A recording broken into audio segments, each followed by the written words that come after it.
On. Hey guys! Hey everybody! Well, we're waiting for our first technical difficulty. Yeah. it's a tradition. So far though, we might be okay. But I'm excited about today. It's I don't think we've ever done a live show on a Thursday, have we? No, this will be interesting. We're I know. I feel like I didn't do my hair or anything, so I was just I'm like, it's Thursday, it's not Friday, so I'm all like, you don't do your hair on Thursdays? I don't do my hair on Thursdays. But it's North Texas Giving Day, so yeah, it's a special day. So today, like Jackie just said, it's North Texas Giving Day, and we want to help support the guide dogs of Texas. It's we have two guide dogs living in our house. Echo, our retired guide dog, and Eagle, the new kid on the block, the new guide dog. Yep. And it's incredible what these people do with the guide dogs. It's phenomenal. And one of the things I didn't know before I got a guide dog is that there's no like government funding really for them. I mean, it's if guide dogs exist, it's because people want them to exist, and they donate and they pledge money to them, and that's how it happens. And it's incredible. I always thought it was like some like Uncle Sam made sure that everybody got a guide dog, but no, it's not the way it is at all. It's just it's people that see the need for it, and they want to make sure that people have guide dogs. Yeah, and it is definitely a faithful team of people that work together to make that happen. So, I mean, for clients like you, John, I mean, you literally just had to hand over $1 for both Eagle and Echo, and yeah, and I mean, and so much training goes into those dogs, and it's amazing. Oh, it is. It's incredible. It costs around $50,000 to train a guide dog, which sounds like an insurmountable amount of money, and it sounds crazy. Why is it so much? But it takes years, like to have a guide dog trained, and then in the school. I mean, it's the guide dogs of Texas. I can attest for it. Every penny that is donated to them goes to the dogs. I mean, it goes to the training, the feeding, the care, the support, and it's just off the chart. It's amazing. But so that's why I'm so excited about this tonight, because. And I know that when I first started to travel with a guide dog, I thought, well, this dog is going to be great. I like dogs, and it'll help me get from point A to point B. And it turned out that was just the start. That was just the very beginning. I mean, it's just like day one kind of stuff. But what the guide dog really does for you is it gives you freedom. You can explore, with a cane. And I'm not knocking cane travel, but. With a guide dog, you can get out there and explore. Your independence goes through the roof. It is ridiculous. I mean, it is just ridiculous. And I can go into a crowded restaurant. Eagle or Echo, when she was working, the Eagle can find the counter. She can, if I want to find the bathroom, she knows the difference between a men's and a ladies' bathroom. She'll find that. Knows the difference between a urinal, a stall. She'll remember where it was I was sitting in the restaurant and get me back to it. It's ridiculous. It's just incredible. And that's just one thing. That's one thing she does. Yeah, and I would say, it has a huge impact on the family because, not that I didn't mind escorting John to the restroom every time, but it just makes life for everybody so much easier. And it's funny because this last trip to Brazil that you took, you couldn't take the dog, and you had to rely on your mom, which was great, but at the same time, we are out of practice because we don't have to mess with you. Yeah. So, it is like a conscious effort to be aware that, we're your eyes and stuff. So, they just take a lot of the workload off of families, too. Oh, my goodness. And it's so cool. And I want to get into the painting, because this painting we're going to live auction today. And right now, the bid is already at $1,500 for this painting, and all the money for this is going to go to the Guide Dogs of Texas. So I want to talk about this, and also all the art that I have, every original painting that I have, every print that I have can be used to help raise money for the Guide Dogs of Texas. And we're donating 40% of any original painting that sells before 11 o'clock tonight will go to Guide Dogs, and plus I think it's 20% of the prints. Prints just cost so much to have made that I wish we could donate more, but we're donating everything that we can. It's such an important. Yeah, and the originals are a bit pricey, so it makes for a nice chunk of change to be donated. If anybody chimes in during the show later on, we're gonna run a slideshow of like available originals for anybody that isn't the biggest dog fan but wants to check out John's other work. And so I don't know if I'm jumping the gun here, but if anybody wants to buy any of the prints or originals, you can comment on the YouTube and Facebook, and I'm monitoring it at the same time. Yeah. And ask me, and I'll share a link that has all the information about the original. And if we can make the transaction before even 11:30, then what John and I are going to do is tally everything up and then just send it over to North Texas Giving Day. Yeah, we'll send that over. It's actually easier with the print too, because with the print, if you just buy the print, we'll look at the website. And, so you don't even have to comment. Maybe it'd be great if you comment and say, "Oh, I bought a print. Yeah. This is great." And I mentioned earlier that it's cost so much to raise a guide dog, but it's only $17 a day to give sight to a person, guided sight. So that's what it costs a day. So for every $17 that's donated, so you can imagine if somebody bought an original, how many days of sight that actually provides for a person. Yeah, it's incredible. But let me talk about this really quick. Okay, I know I want to get started. Yes, and I just want to repeat them because Mike just joined us and he asked what the bid's at. It's at $1,500 so far. Thank you, Kelly. She's joined us. Natalie's joined us. Ian's joined us. Natalie. We've got some people talking on the YouTube. Celian Sun has joined us. I hope I'm not messing that name up, but thank you to everybody that's joined us. Here, I'll go over to the picture. Yeah, and okay, so what I did was, because this painting needs to get done, it's going to be done by 9:00 tonight, so I better get painting, huh, guys? So so I went ahead and did the drawing because we're also going to post this drawing on our Patreon site. I have a site. People was asking, like, hey, let's paint. Can we paint together? Can we do like a sip and paint kind of thing? Or you have tutorials, you have lessons. I do all of that. I do every bit of that. And we're hanging that on the Patreon site because it's such a great place. So it's just the area where we go and we paint with people, and we do lessons, one-on-one lessons, and we do classes where it's not more than 10 people, and we all get together and paint. And we also have reference material. So if you're into art and you're thinking, maybe I want to do a painting of Echo, well, you absolutely can, because we're gonna post this drawing on the Patreon site, on our website. So along with reference photos of her, and so we're just gonna keep stocking that full of stuff, new tutorials. So you can see I have a basic line drawing of Echo. She's laying down, being all cute, and this is mostly how she is now that she's retired. Yes. she's a very laid back dog. Especially always, but man, since she retired, oh my goodness, but she's so laid back. Let me say, you know what, sweetheart? Yeah. I left a ton of paints over there. Okay, I'm on it. Thank you, sweetheart. This has been a crazy week. We're actually going to be in New York next week working on a mural, and they've been wanting sketches and things. Thank you, love. Mm-hmm. So I've been sketching over to the table, I've been sketching over here, I've been doing stuff over there, and I've got stuff spread out, and I'm not used to. Thank you. I'm not used to being over there, so I forgot that I even left. And there's probably. I know, when we set this up, that was supposed to be my space. All of a sudden, every space is your space. Well, I don't see a problem. Hey, there's probably another bottle like this. Yes. Yeah, this is red, so there should be a black. Yes. Thank you. Oh, there's more. Oh, where are these? Oh, yay! Awesome. Okay, well. Awesome. So I'm going to get started on this. One of the things I've noticed, I've done a number of paintings of Echo over the years, and this is going to be my last portrait of Echo, so I'm calling it the last Echo.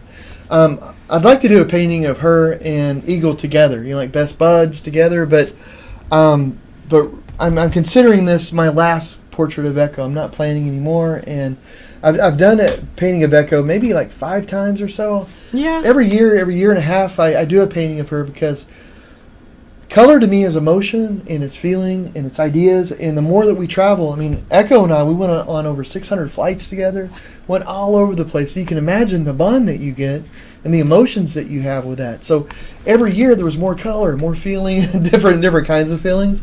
And it's interesting now that she's retired, because even though she's not working as a guide dog, she's no less like our family member. She's no less like, she gives no less love. She gives no. I mean, she's there. She's always this incredible dog, and it's the dynamics have changed a little bit because she's gone from being this incredible working dog that will keep you safe, that can guide you through the streets of New York, Miami, LA, everywhere you go, through subways, taxis, all of these amazing things, to the Grand Canyon without walking you off the edge, which is a plus, I must say.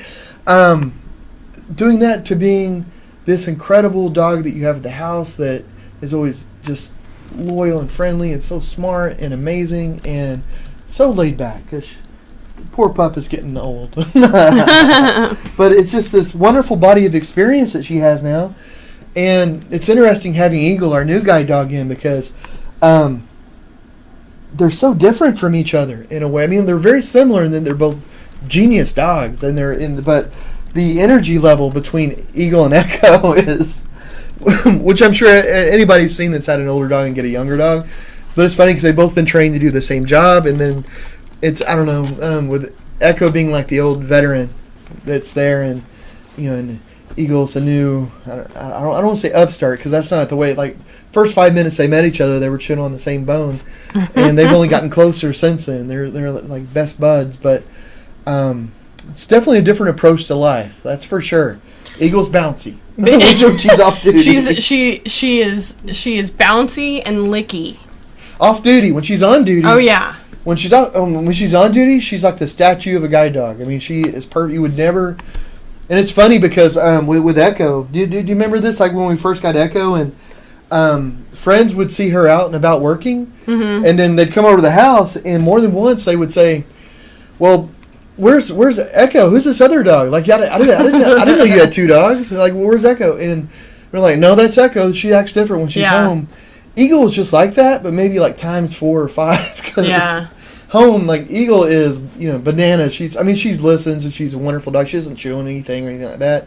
But that's mean her energy level. Like our 9-year-old son and Eagle are about the same level. So he jumps and she jumps and they're springy and they're all over the place. But then when she goes to work, it's just like Echo would go to work, and she's just suddenly all that drops away, and she's all about the business. Yeah. And it's just amazing to me. I wish I was like that. Yeah, if I had thought about it, we should have loaded all the portraits you've ever done of Echo, because it's pretty interesting to see how they've changed from, like, you can see all her personality types throughout the paintings. Like, I remember the very first portrait you did of her was very, very statuesque, and it was before, I think it was like you guys had bonded and met at the school. Yeah. But it was like, she was like this, like, statuesque, blue and black dark figure, just beautiful, kind of regal looking. And then ever since then she's become more like soft and cute, and the colors have changed and everything, and we should have loaded those. That's interesting. That's so funny you say that, because I remember that, and I hadn't they had brought Echo over to visit like around Christmas time or so, and I wasn't going to train until like April or May or something like that.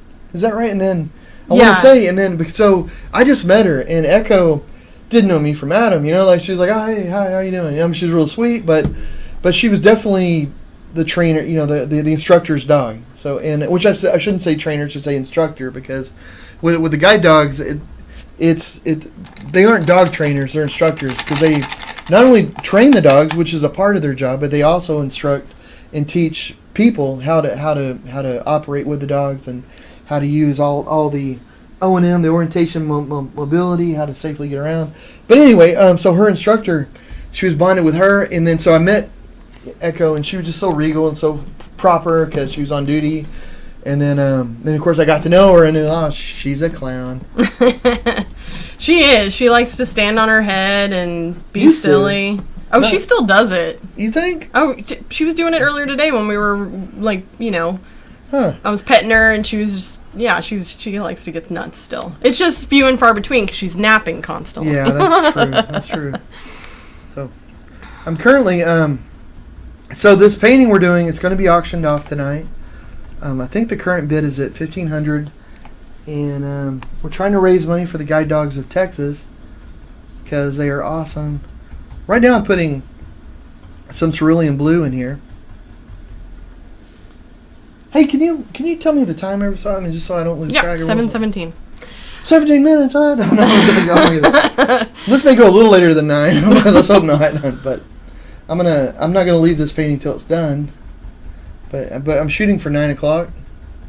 Well, and what one thing I would like to mention is, if you're not looking to bid on the painting, or you're not, you're not gonna, you don't want to go above $1,500. That's not exactly like what you got in your pocket. You can go on to the NorthTexasGivingDay.org site and just give like $25, and again, like $17 a day is provides a day of guided sight for the guide dog school. So I say $25 because I think that's the minimum bid. I mean, that's the minimum give.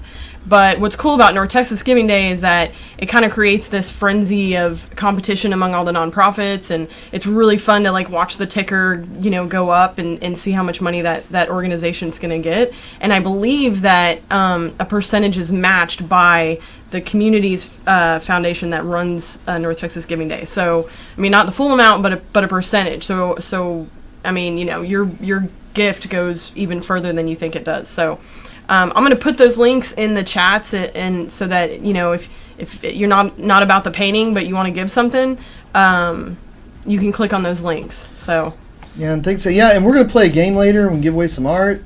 And also, if you any print and in all of my originals, we're going to donate for that as well.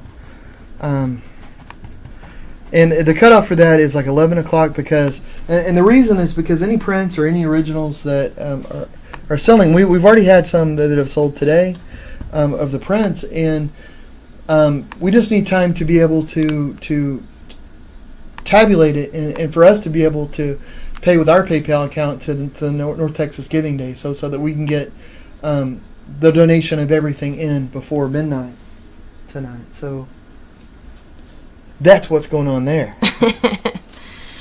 So, tell me what has inspired the color choices that you're doing for this painting.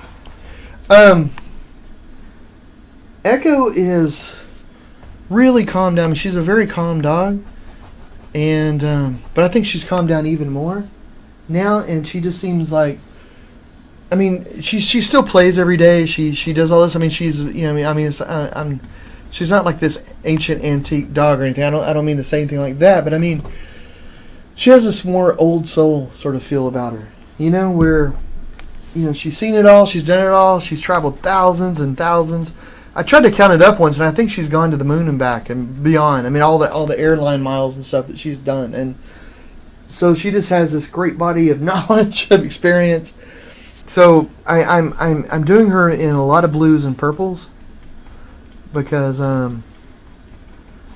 it seems calming but wise. And there's going to be other colors in there too. But right now I'm working on the blues and the purples, getting all this nice. So and I put down the like I mentioned before. If you were here, I put down the sketch earlier, and we're going to make the sketch available on our Patreon site, because I'm always getting asked about, like, hey, is there a way that we could paint, or a way we could do a lesson, or a way that, we could do something like that with you? And the answer is yeah. Heck yeah. So, and the easiest way for us to do that,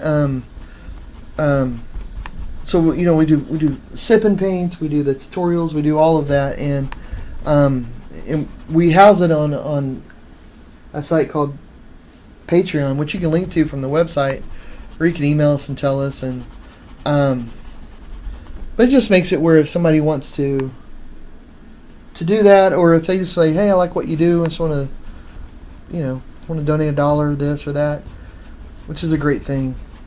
But mostly though, it's to be able to paint with people. That's so much fun. So, and I should say that every once in a while the Facebook feed is interrupted. I'm not sure if we're just overtaxing everything, but the YouTube is fine. Everything's going to plan on YouTube. So, if it kicks in and you're watching this on Facebook and it cuts out, then you might want to switch over to the YouTube, which you can just, it's in the Facebook link. But every once in a while it goes back on, so it's weird. You might have to restart it. That's weird. Facebook was acting weird tonight when I was trying to establish the link. Mm-hmm. It was acting very kind of hinky about it. Like it wasn't wanting to do it, and then it did it, and then but that's one reason to stream to more than one place. But yeah, hopefully we can get the Facebook going because with our YouTube, we house our videos on YouTube, but very few of people that watch the videos and the live show and all that actually watch on YouTube. Like it's a very small percentage, and most of it is the other social media, which is just the way it worked out. I mean, I don't know, maybe it'll change, but it's funny. But it's funny though, because like but like I think on our social media we have like 40,000 people that are on our socials. But then on YouTube, we'll have like 600 or 700, and and then they're like, oh, that's kind of small. But I love YouTube though. It's a great place to house your videos, and and to be able to grow a channel there. We've just never really grown it. No time like the present. So I'm adding more blue on this. I think it's funny. The first trip that I took with Echo was to New York. And it was like after 3 months after I first became partnered with her, and I've gone on a few trips with Eagle, or a couple trips I think. A couple? Has it been one or two? Do you think? Went to Vegas. Yeah. Want to go somewhere else?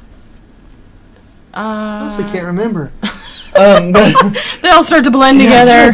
But I think it's kind of interesting because the first trip that I took with Echo, the first year that I had her, was New York in October, and next week we're going to New York in September, but roughly the same time, and it'll be Eagle's first trip to New York, but we're going there to do a mural. It's gonna be like a 30-foot wall, 14 feet high, I think. I have to learn how to stretch. Yeah. To get up there. Oh, and I want to thank everybody. I posted about my spine apparently hates me.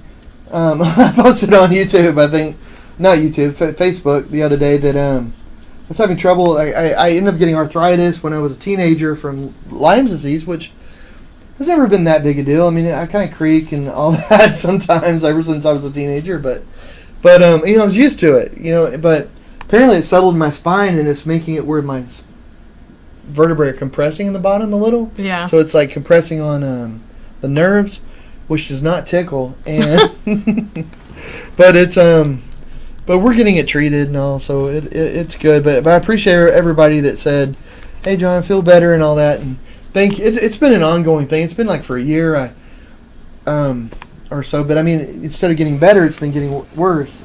But color me optimistic. Let me see. What am I doing? Okay. Aha. So what I'm painting this with too, I should mention, are acrylics. And now, so some of these bottles look like ink, but they're either acrylic ink or they're a high flow acrylic that I'm using as well. And there's a good reason for that. I'm using paints of all different textures and mediums, and some of them are so that I can tell the difference between them. Because since I can't see, I actually make the paints feel different. And then on here, like the black lines feel different than the white canvas. That feels different than the blue I'm putting down. So everything feels different for touch. But if you're a sighted artist, if you have your eyesight, and using different types of acrylics can really speed up your painting and push you into different areas really with it, I think. I mean, so I'll use, let me see here. This is the cerulean blue, and this one should be. Yeah, this one's cerulean blue. So they're both the same color. This has a medium added with it that makes it really creamy, and I love the way it feels. It's just so creamy and nice. The other is a high flow acrylic. So it handles differently when you put them on the canvas. Which makes it nice. I use the high flow acrylics a lot to block out a painting, which just is a quick way to lay down like an underpainting. So, which is kind of what I'm doing right now. I'm using some Dioxazine purple. Actually, I think I picked up the Purple Lake. I'll have to read it. But anyway, it's all purple. It's all good. So, but what I'm doing though is I'm just adding textures, background to it, so that the paint that goes on top of that will have more dimensionality to it. That'll make more sense in a minute. Now, we did the Harvey painting last week. Yeah. Yeah. Gosh, it seems longer ago in a way. I don't know. Well, no, you know what? It was 2 weeks ago. Was it? Okay, good. Yeah. 'Cause it did seem longer. But wow, my goodness, my. Oh, by the way, if anybody's watching Big Brother, don't tell us what happened. We're slightly addicted, and it's embarrassing to admit, but I was out for years, and it pulled me back in. Oh man, I know. Oh, anyway. So, but I got excited and I forgot what I was talking about. But here, one second. I'm putting a little purple in her nose here. What was I talking about? Layering the paint colors in Big Brother. Layering the paint game. Yeah, so I'm gonna layer them up here. Oh yeah, I was gonna tell you about the Harvey. That's right. The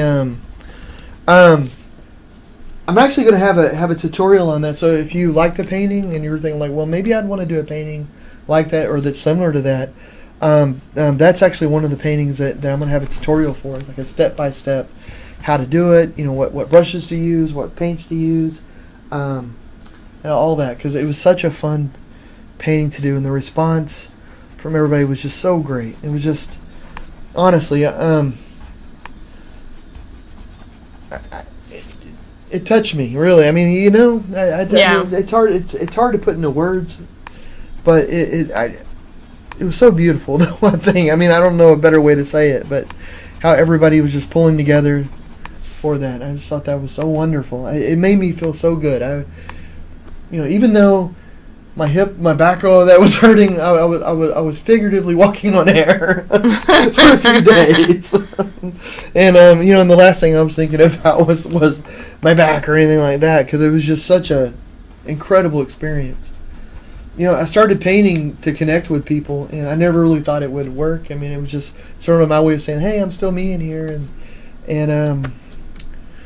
but an experience like that was just so special to me. So anyway, I'll stop talking about it because I just wanted to say thank you guys. So I'll leave it at that.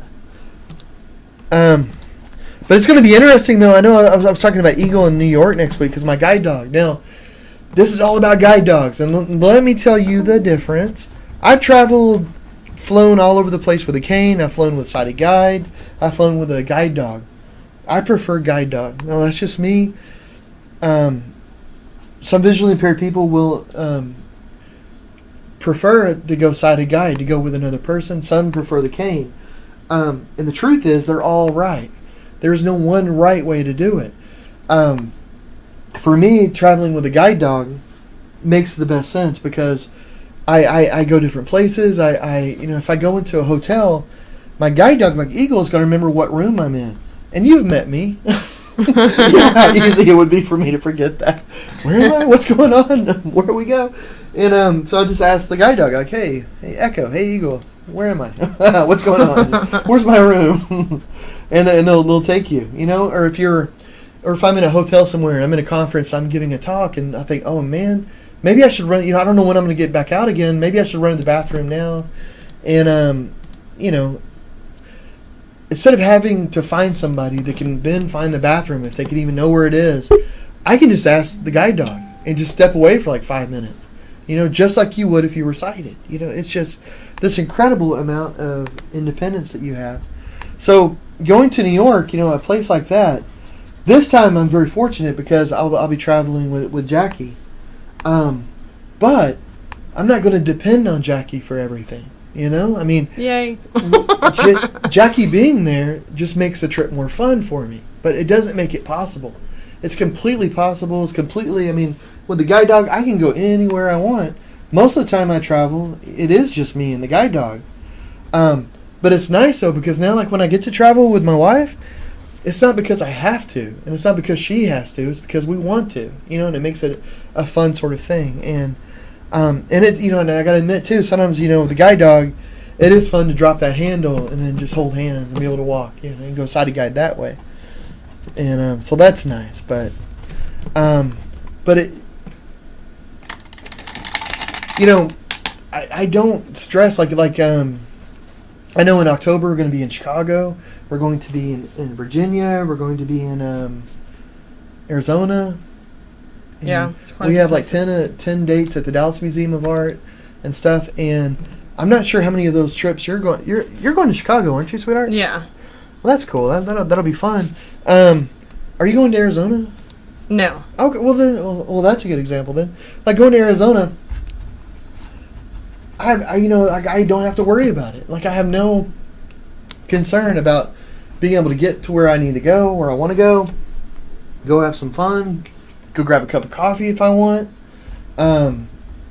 Whatever, with a smart dog and a smartphone, you can do pretty much anything. Oh, Valerie's joined us. Well, she's been watching for a while. She can't hang out the whole time because she's preparing a application for a jury show, which is cool. A jury show. Oh. And well, awesome. She asked where in Arizona.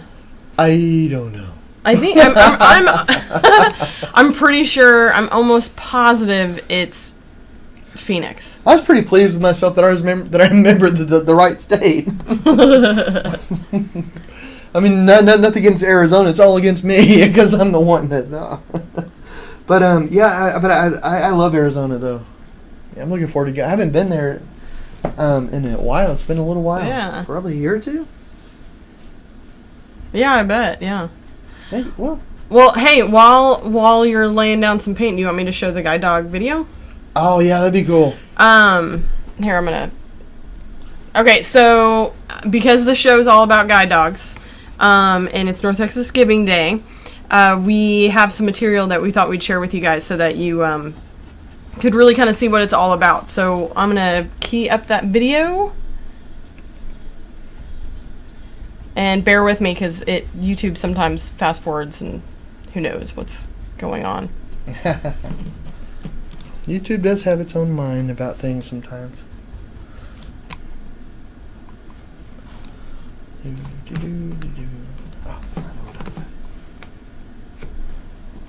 It's funny you said you were going to play the video, so I started talking to my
Do you have a dream?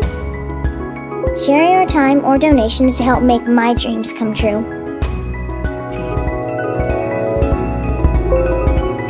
Do you have a dream? Share your time or donations to help make my dreams come true.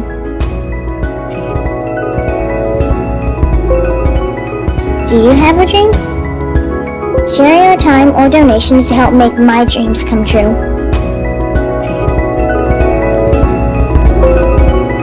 Do you have a dream? Share your time or donations to help make my dreams come true.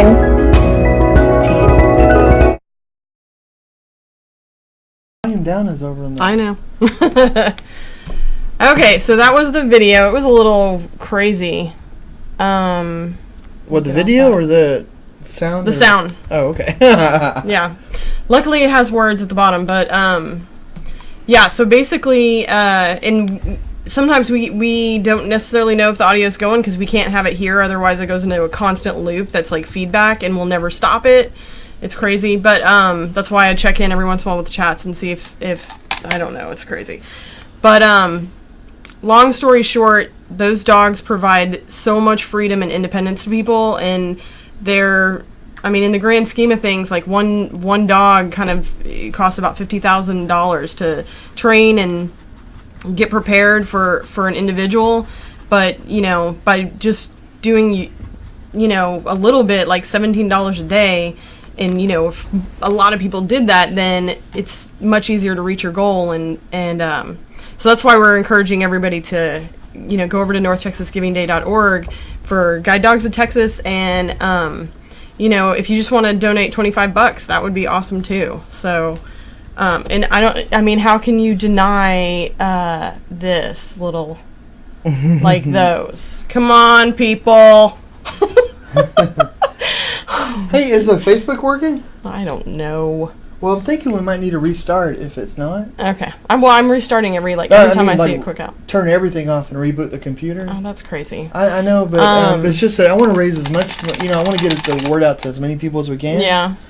And, well, let me check. We'll go back to the painting, and you can kind of tell everybody where you're at on it. Okay. I am painting like a crazy person, trying to. I definitely want to get this done on time. So right now, I'm still blocking in the painting, and so I'm not sure what it looks like to you guys right now, but I'm getting it blocked in. I kind of dig where like the purple's blending with the blue. I like that. Those you got it. Well, you got like by the eye. It almost looks like up here. Yeah. Oh, cool. Cool. It's heading in the right direction. I like the sound of that. So right now I'm blocking in more of the. I'm using that purple lake for the feet down here. Well, actually, it's just 1 foot. It's not really feet.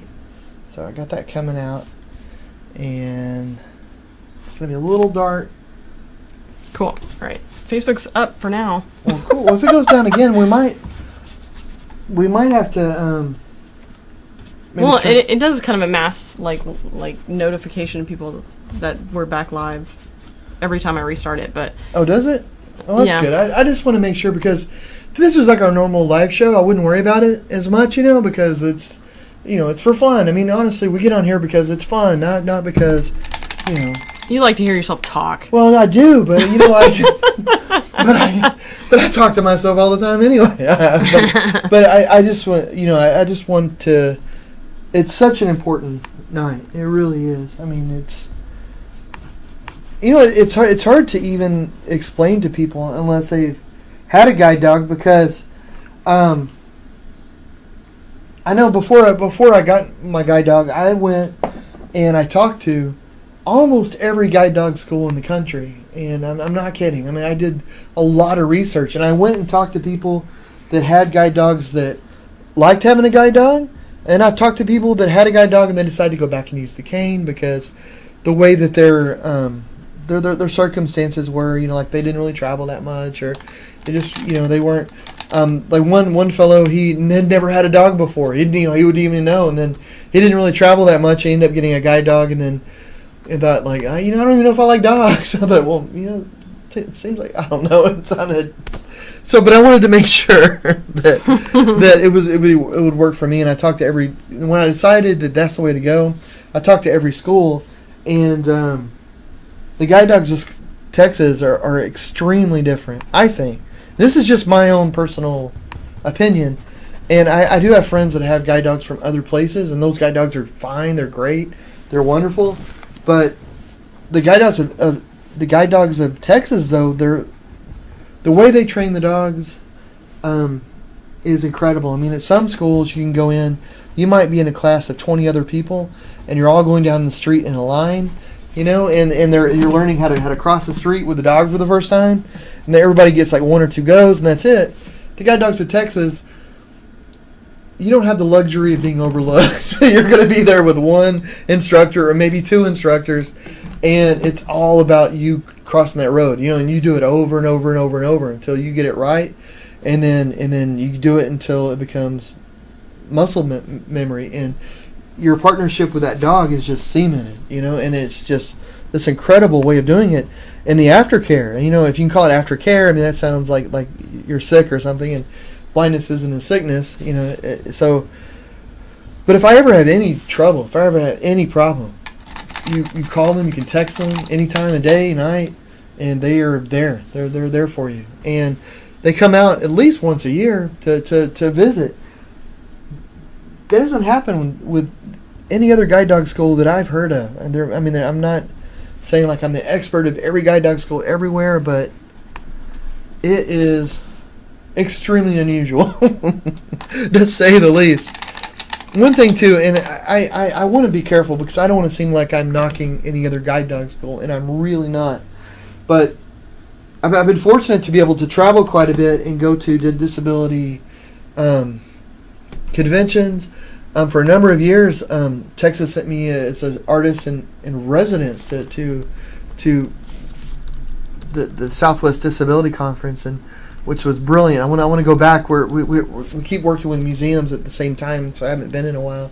But one of the things I noticed that when I'm at these conferences and I'm meeting dogs that are from other schools is that a lot of times the skill set that the people have been taught with the dog is so far below what you learn at the Guide Dogs of Texas. I mean, it is just incredible. I mean, it's I don't know. I don't want to put down any other guide dog school, and I'm not, Well, and it was nice because, they were so hands-on, and, we dealt with that for years where it was just like the minute they heard the word epilepsy, it was like, nope.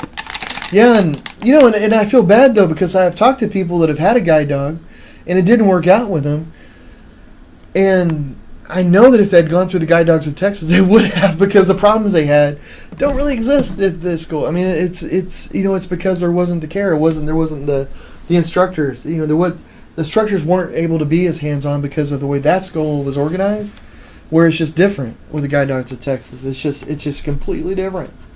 Well, Mike joined us and asked on the YouTube, have you ever thought about training guide dogs? Who, me? Yeah. Oh no, thanks, Mike. No, that's a good question though. It is a hard full-time gig. And I'm gonna give some inaccurate information here, but you have to be an apprentice for like 100 years, I think, before you can actually even. Yeah, the woman that trained or instructed Eagle is on the YouTube chat, Natalie, and she can attest that it's a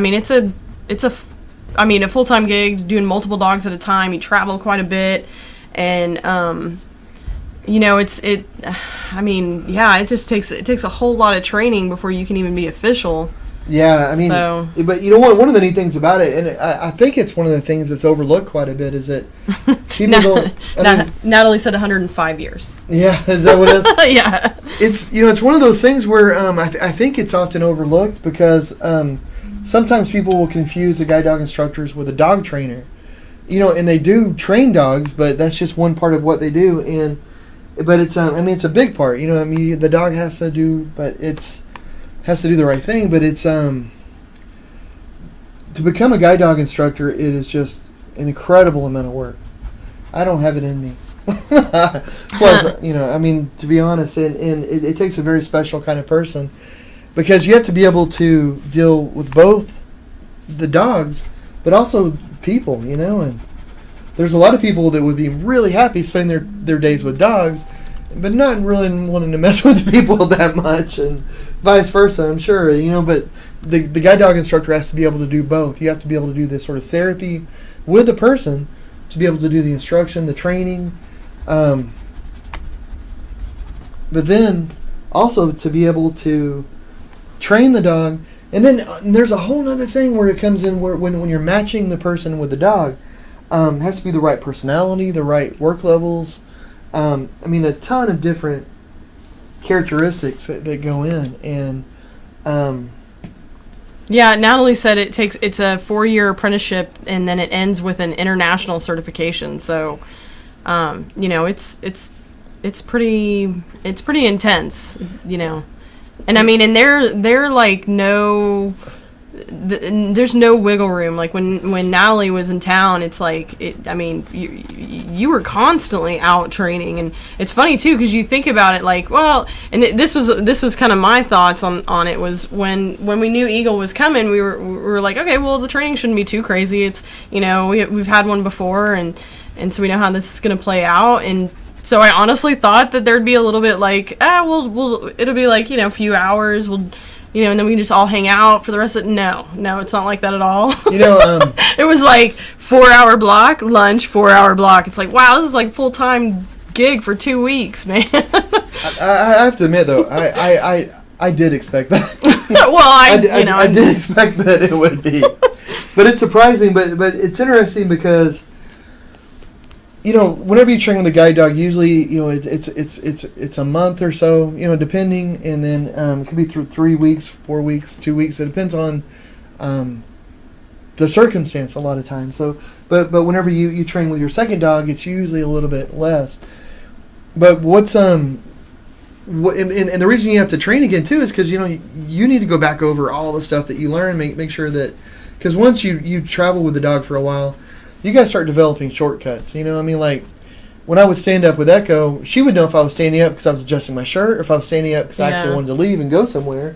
You know, so you start having these shortcuts. You don't have to say everything because, you know, you basically have lived side by side with another creature for 10 years, you know, so you kind of get each other. And so with the new dog, you want to try to get that sort of bond, but you've got to go through everything because you've got to understand how she understands things, and she has to understand how you do. But what I think is pretty incredible, though, is that in that short amount of time, you're able to travel pretty much anywhere. I mean, you know, you're able to do, you know, fly, you're able to get in a bus, you're able to get in a cab. That's one thing. Jackie and I had lunch today with a lady.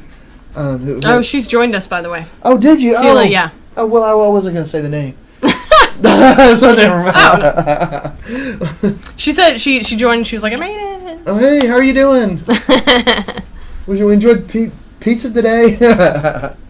Actually, I had a little right before the show too. So thanks for that.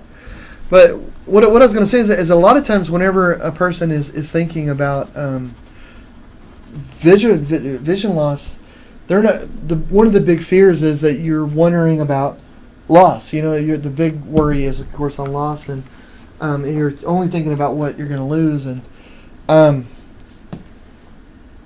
what's incredible with a guide dog like this is that you gain so many things. You know, you stop thinking about loss and you start thinking about the positives. You know, the things that you're able to do, which, you know, are just start to multiply and multiply. I mean, it changes your whole mindset.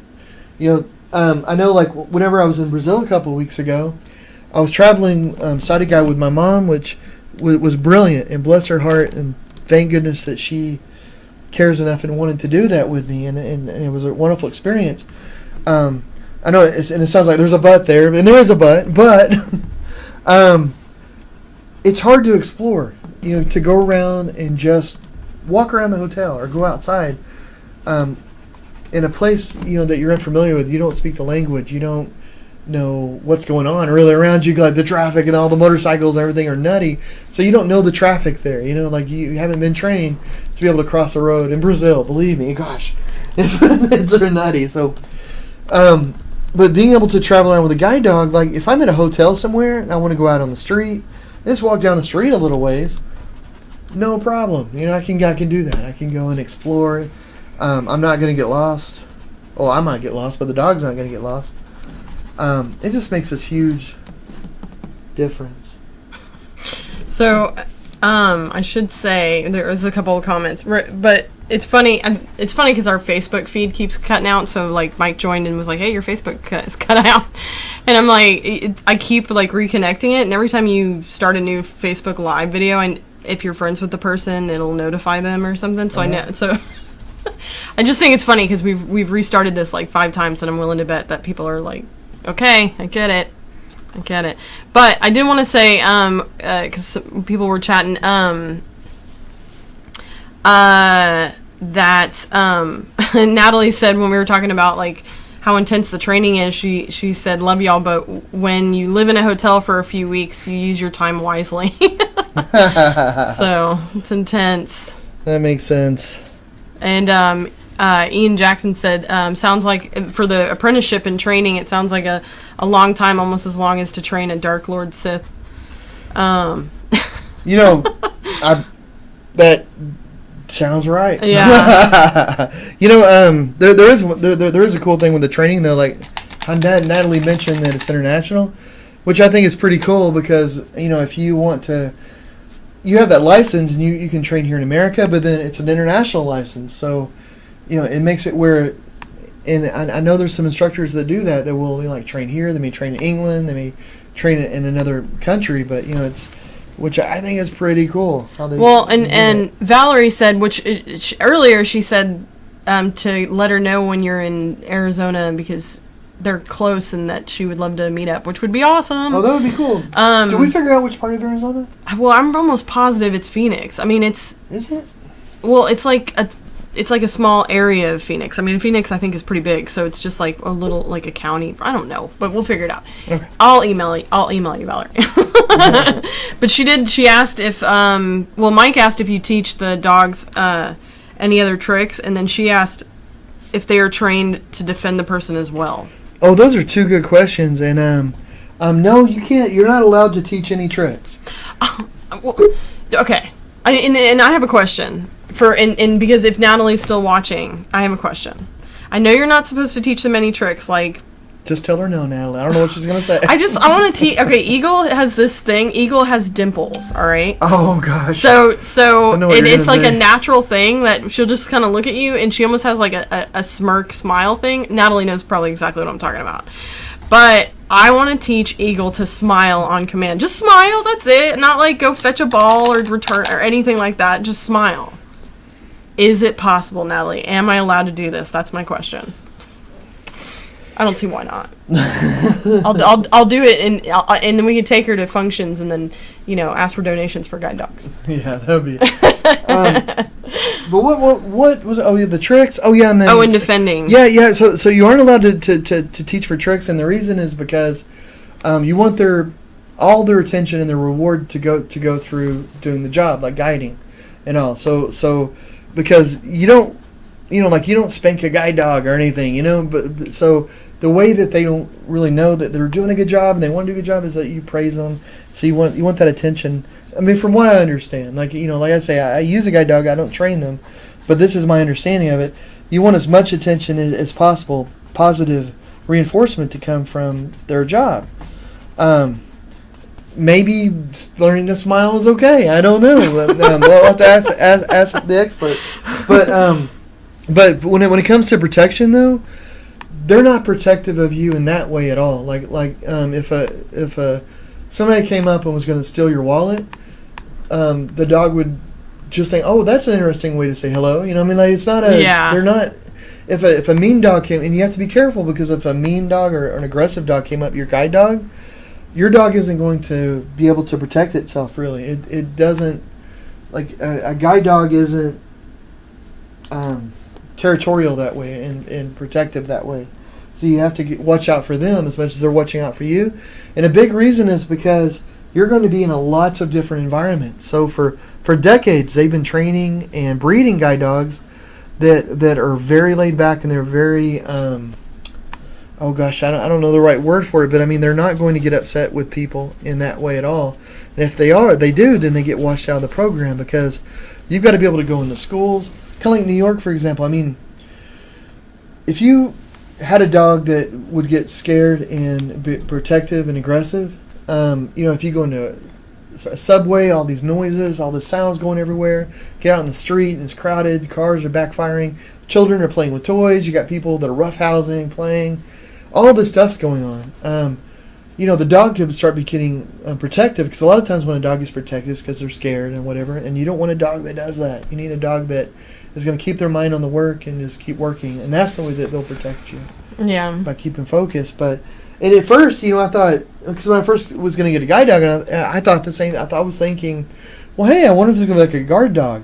They're like the anti-guard dog. They're more like the They're the dog that They'll invites hand it all everybody over. Hey guys, let's just go over and hang out at our house. You know, like, woo, come on, everybody's friendly. Hey. Well, and Ian asked if when you go to each place, does the dog need to have time to be trained there before you go?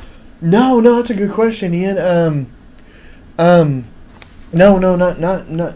I mean, sorry, I'm trying to think out loud. In the past, guide dogs used to be trained for routes more often. So the dog would learn a few routes, and that's what you would do. So maybe you would leave your apartment or your house. You would walk to work. You would walk to a coffee shop. You might walk somewhere else, to the library or somewhere, and the dog would know those routes.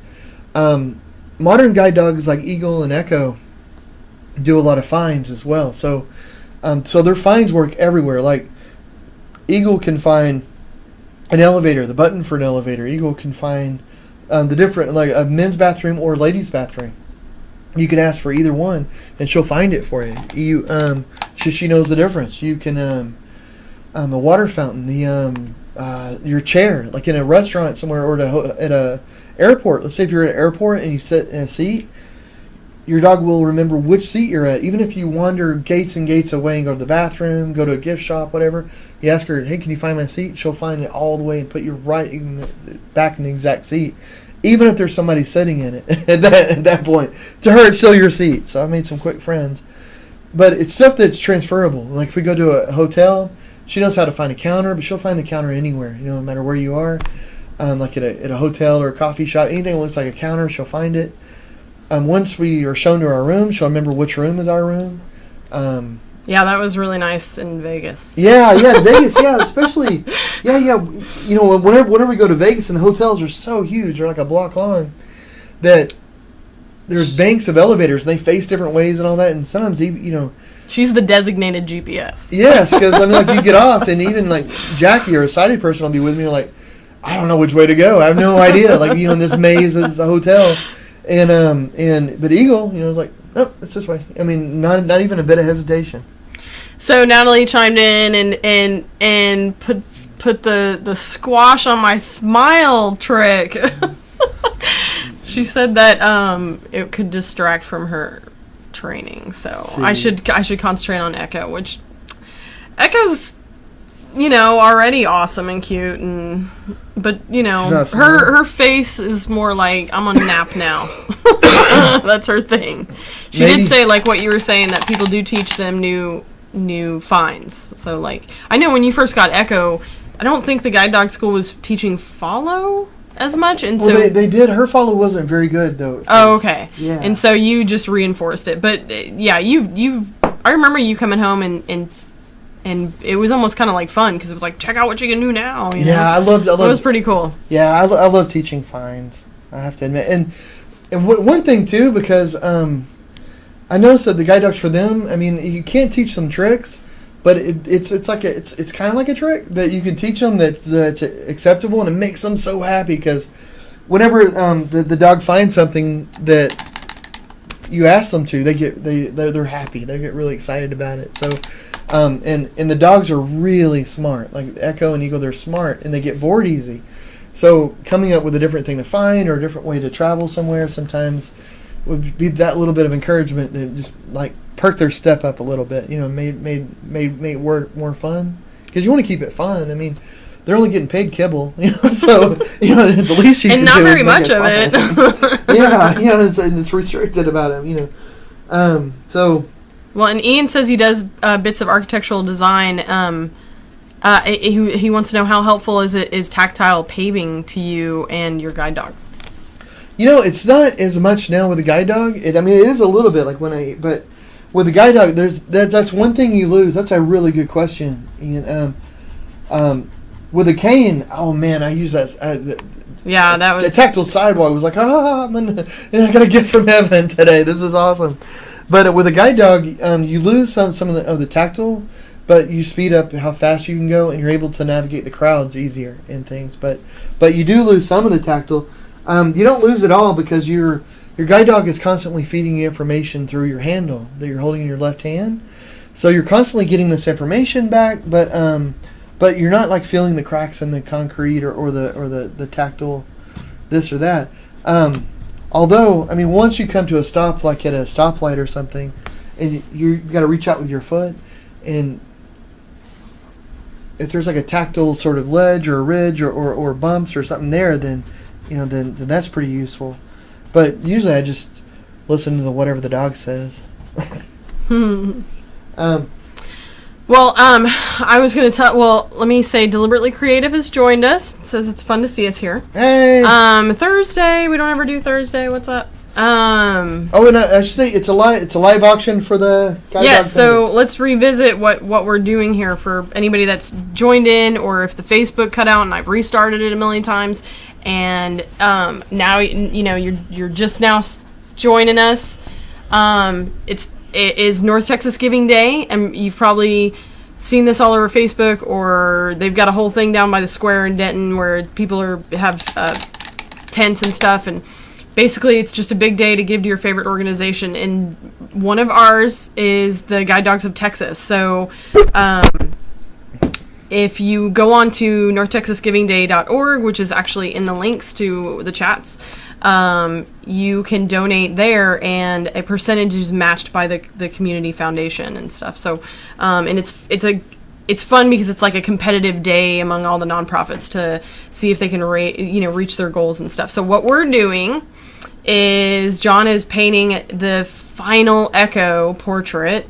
And we're auctioning it off during this show. So right now the bid is at $1,500, and we'll see where it goes. Hopefully the painting, I assume, John's working like crazy over there, so I assume it's going to be done by 9. Let's hope. I'm assuming too. But assumptions. But whoever wins it, that the entire amount of the painting is going towards North Texas Giving Day. So we're gonna put it all in there, as well as, and let me say this, as well as any prints and other originals of John's that are bought. Percentages of those are going to go. So like 40% of like another original, if you're interested in that, or 20% of prints are all going to North Texas Giving Day. So if you buy anything through Bramblett.com before 11:30, we're going to tally it all up, and then we're going to just take the mass chunk and throw it over into North Texas Giving Day to donate it. And we'll take screenshots and all that sort of fun stuff. So what I did want to do is, and let me know if you want me to do this, babe. Do you want me to roll like just the slideshow of other originals? Like, yeah. Okay. If you have that would be cool. And and the reason that we're doing that is we've done a ton of art auctions and for nonprofits and charities, and it's great. Like I have this portrait of Echo that I'm working on right now. And that's great if you like Labrador Retrievers, or you like, having a dog and you think, oh, I want a dog painting. But what if you don't want a dog painting? But if you're a cat person? Yeah, but what if you're a cat person and you or you're into blues musicians or into something else, and you think you got plenty of blues musicians. Yeah, but you're thinking like and you want to help support the guide dogs and all that, then we have that there because. So I started doing it whenever I would go and physically, like we're doing this on the internet, but whenever I physically go somewhere and work with a charity or nonprofit, I try to bring more things than the one, because you want to appeal to as many different people. So that's why we're opening it up to every painting that I've done, every painting that I have, and there aren't that many of them. I've been painting for years now, and this is my entire collection that's left right now. I mean, I'm always adding to it. Yeah, I mean, it's, just like any business, stuff comes and goes, and so, that's it. I should say, I mentioned that Deliberately Creative joined us. Her name is Stephanie, but I wanted to say that. And I believe she's got a pretty cool art YouTube channel and everything, too, I don't know. Cool. Put us in. Let me know, and I'll mention it. But Ian had an interesting comment on the chat. He said dogs tend to have a good sense of smell and hearing, so he wonders if sound wave device could be added to the paving or something like that. Like, I don't know. I think that's interesting. It could be distracting, but if done correctly, maybe it could be pretty. I don't know. It could be interesting. Yeah, that sounds interesting. I'm not. I mean, that's a really cool idea.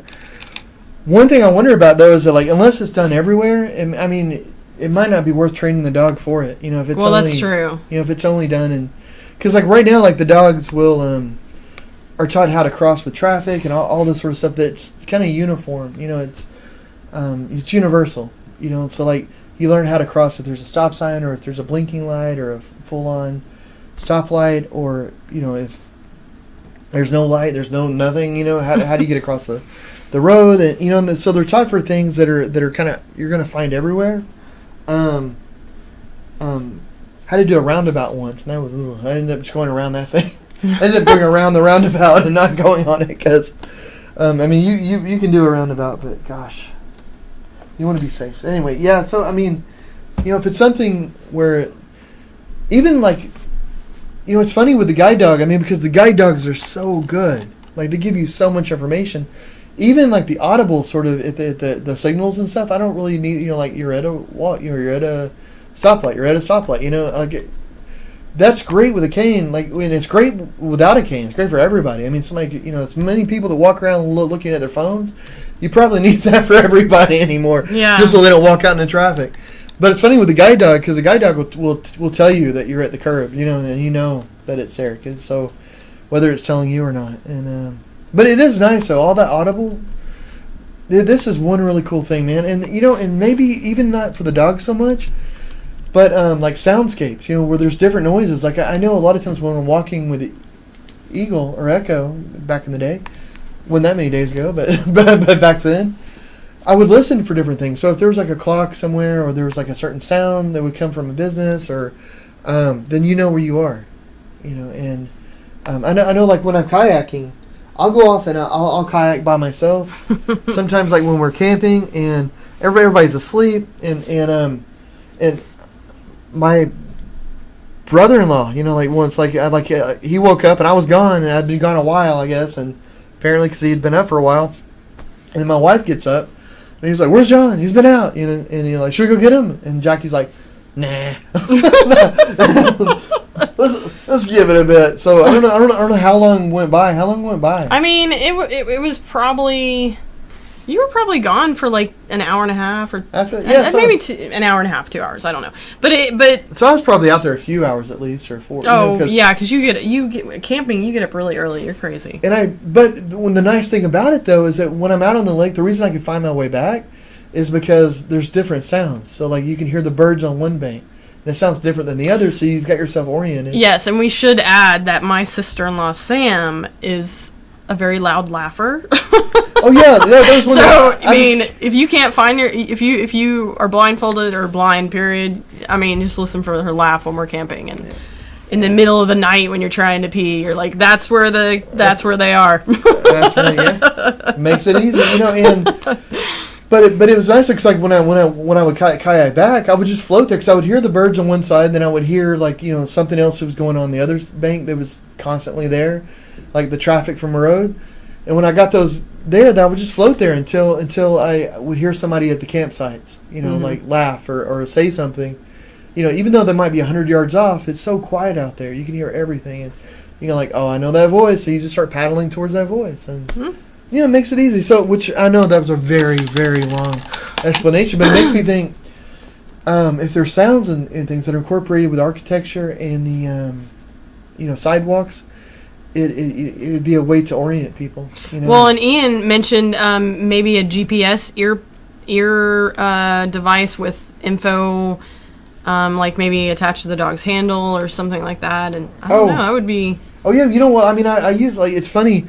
There is a lot of stuff out where you use a smartphone and your smart dog, and which is something I use. So I have a Bluetooth headset, and so if I'm like in a hotel somewhere and I want to get a cup of coffee, I'll just tell my phone the way anybody would, like, hey, I want to get a cup of coffee, and it'll tell you a coffee shop within walking distance. It'll give you directions, and then I just give the directions to the dog. You know, so when we leave the hotel, you know, like Eagle, find left, and she'll find left, and then you keep following the directions until you get there, and then you can usually smell the coffee, and then and it'll say you've arrived at your destination, and then you say like if it's, you know, if you're walking down and the door's on the left, you say, Eagle, find left, find the door, or something similar, and she'll. Find the door of the coffee shop. So your mom joined in. My mom? Which, if. Yes, your mom. How'd she do that? That's funny. Is she on the computer? No, she's. She's probably watching from her phone. You know your mom. Oh. Well, hey, Mom. She didn't chime in earlier when we did talk about her guiding you in Brazil, but she wanted to know how she compared to, like, how moms compare to the. You're the best mom You're the best my mom that I've ever traveled with out of my moms. Is that what you mean? Yes, I'm sure. Oh, Mom. I want to answer that. I'm not. Which, I mean, probably people that tune in to the live show regularly have noticed that she's not here, but it is Thursday. Spin day. And for those that don't know, she's addicted to spin. And just the gym. She goes twice a day to the gym. So if it interferes with spin, it doesn't happen. I want to say, which is an awesome habit to have, I should say. I want to say, Mom, I might see Claudia next week in New York. Our translator. Oh, she's going to be so jealous. I probably won't, but she's going to be in New York the last day we're there. So there. So, hey, okay, so it's 8:13. Do you want to do some different stuff? Yeah. Hey. You want to talk about the painting really fast? Sure. Okay. And then we'll do maybe news. Yeah, I've been Jackie and I were hanging out outside the other night. We were somehow we got over to Will Ferrell and Harry Carey, like Will Ferrell's impersonation. Every once in a while, I find myself wanting to go, "Hey," like just, "Hey everybody, look at this." But I've been refraining so well. It's just in my head that keeps popping up ever since that conversation.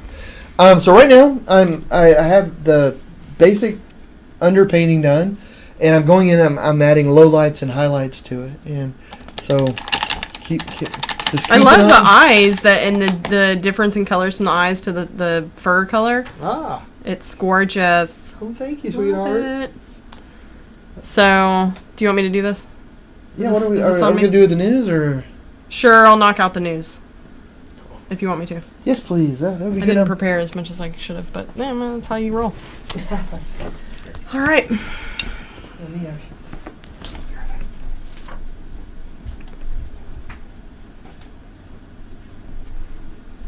Okay, it's art news. Although, all right. Although this time, what we're going to do instead of art news is we're going to do dog news. So, let me start with this, which I thought was hilarious. And a lot of this I get off the internet or like Facebook or whatever. So you've probably seen this before, and I just thought it was adorable. But there was a man out of Tampa, Florida, built his little puppy, little French bulldog, a room of his own. So let me show you guys a picture. It's underneath the staircase, and he basically took that gray wall that you see out, and then he basically like finished it out with which I think is hilarious, with the molding and everything, and then put family photos and lighting and everything. So I just thought that was super adorable. And his name, I should say, is David. And the dog, it's a 6-year-old French bulldog named Hennessy. And the photos that were posted, and here's a finished one of it. It's so cute. It's adorable. But the photos that were posted of it on Twitter that kind of went viral was from the brother, I believe, of David. And he said, "My brother built his dog a separate room in his house. And Hennessy has everything in his room: a comfy bed, primo lighting, and even framed photos of his humans and his late doggy brother Patron," which is super cute. So I don't know, I thought that was adorable because I was like, I wish I had a staircase. I would totally build, well, we have 2 big dogs, so but I would totally build them a little room of their own. Which, another funny thing, which I didn't throw this in, but I don't know if anybody out there has like ever seen Paris Hilton's doghouse, but it's like better than, it's a mansion. It's ridiculous. Really? Oh, it's not like a surprised, 2-story I guess. building. It's like a mother-in-law suite. It's Wow. huge. And what was funny about this is that the feed on Twitter for this was like people were joking because like a flat like this in London that this dog has would go for an ungodly amount of money or something. So that was pretty funny. It was like, but it's adorable. It's cute. I would totally build one if I knew how to use power tools. All right. Okay, the other story I ran across that I thought was absolutely adorable was this teen service dog got his photo in the yearbook, and his name is Alpha. Yes. And basically, Alpha is a 4-year-old service dog, and he attends school every day with his human Andrew. So Andrew had a friend on the yearbook staff and contacted them to see if he could get his photo next to him in the yearbook, and the teachers were totally on board, and it was totally cool. That's awesome. So AJ, who has type 2 diabetes, the human, said that Alpha's job is to let him know when his blood sugar is getting too low or too high, and gives him a paw, and he notifies him like 20 to 40 minutes beforehand. So it's made a world of difference and saved his life multiple times and everything.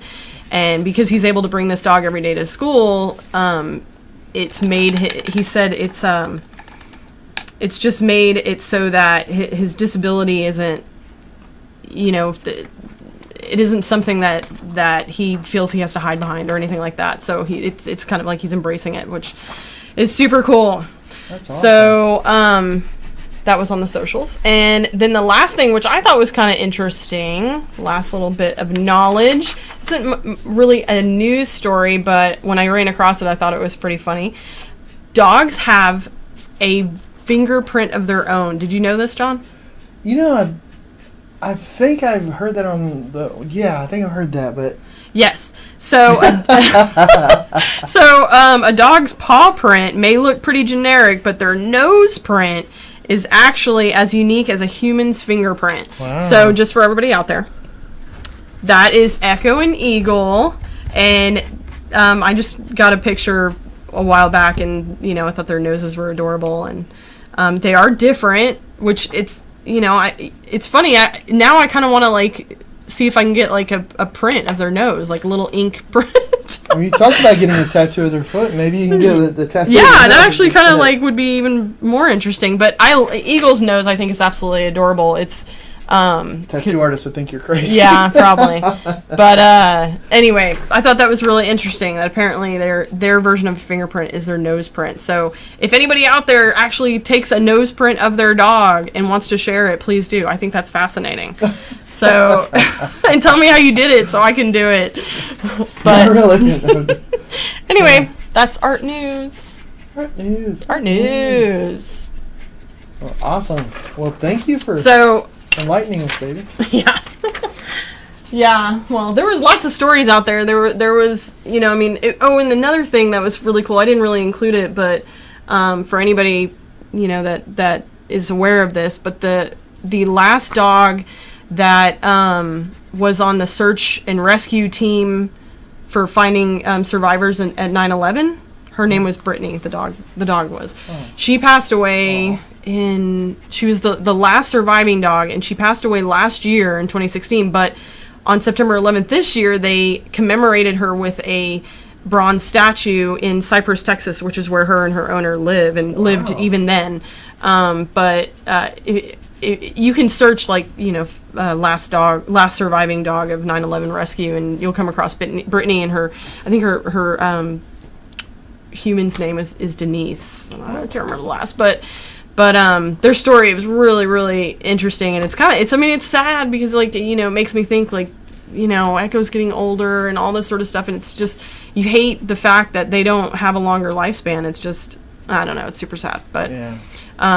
Anyway, so that happened the last couple days ago, and which was interesting because it was in Cypress, Texas, which was virtually demolished by all the flooding. It got hit hard, so really they were able to still get the statue up and do the commemorative really event wow, and so that's recent. So, they so they got that up. But anyway, there's that.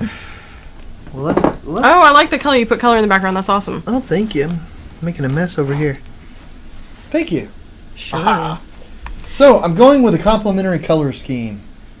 Blues is all the blues is and the reds is. Sound like Smeagol. My precious. So I got all. I'm going with the complementary color of blue and orange and the red, and the yellow and the purple to make it pop a bit more, to make the colors really come out. Because even though this is more of a sedate sort of painting, like Eagles like the Old Guard, she's so full of energy and vitality. So I want to be able to have that in there. I don't want it to be a completely sedate sort of painting, I want you to know that even though it's like she's laying down, she's thinking about stuff. She's up to something. So is the Facebook's working? I'm checking. That's what I'm doing. Thank you, baby. Oh, Natalie said she had a necklace made out of a nose print of a puppy that she raised named Bob. Bob. Bob. Which is cute. Bob the dog. That's cool. Yeah, I was wondering because you were saying if you got a paw print as a tattoo, you were going to be very specific. Like it had to be that paw print. I can only imagine if you went in with a nose print. You're like, this nose print is like a fingerprint. It has to match exactly. Yeah, that would be interesting. Really quick, Natalie asked, she's got some people that are asking how to bid. If people want to bid on the painting right now, it's at $1,500. But if people want to bid, they can just put it in the comments on YouTube. And I'm getting the Facebook's up periodically. It just keeps going down. I'm not sure the frame rate's messing up or something, but that's weird. Just bid online or whatever. And then as soon as the live feed ends, whoever has the highest bid will contact you, and we'll sort it all out tonight so that we can get it all done tonight, so that it can be included in the North Texas Day giving. So there's Jackson. What's up? Hello. What have you been doing out there? Being silly? Hey, so Jack, I wanted to ask you, buddy. I was actually out there sitting on the floor. Look at Dad's painting. Oh, thank you. Hey, buddy, I wanted to ask you because I think you have a really interesting perspective on guide dogs. Because whenever I got Echo, you were like 2 months old, so you grew up with Echo. You've always had a guide dog in the house. Mhm. What's that like for you? What do you think? I mean, Well, I mean, as far as I wondered when you were little, because if you wondered like why everybody didn't take their dogs out with them, like to the supermarket or a restaurant or something, do you think like, well, everybody must take their dogs out? Yeah, did you think dogs go with everybody? No. I was just like, I was too small to think of thing. So I was just kind of like, yeah. You were just rolling with it, like, whatever. I was kind of like, oh yeah, I got a friend that I can Yeah, hang out sister. with.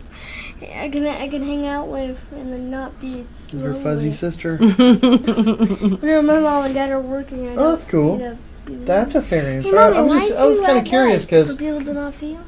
I don't know. Just guess.